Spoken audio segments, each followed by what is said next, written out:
Hi, I'm Miguel, and this is Chop.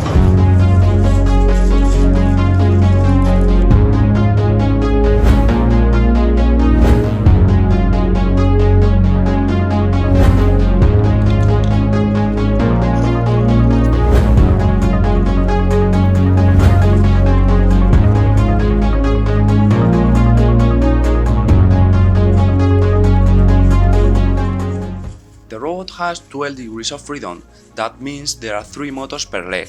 This configuration makes each leg to move in the 3D space, and the kinematic model is in charge of actuating the body in the 3 different Euler angles. For now, the robot can only walk, and even so, this is a complicated task for the mechanical part of the robot.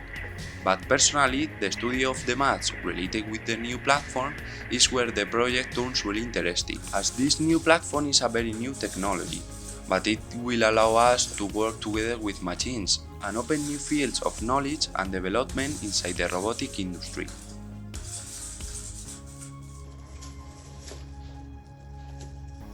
Velocity commands are sent from a PS3 controller.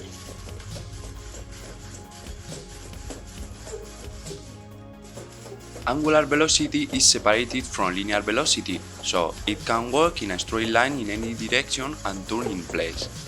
The gate planner model allows to combine this movement at the same time, therefore there are a great variety of trajectories. In the animation you can see both angular and linear velocity vectors and how they can be combined. I think this new platform will help us a lot.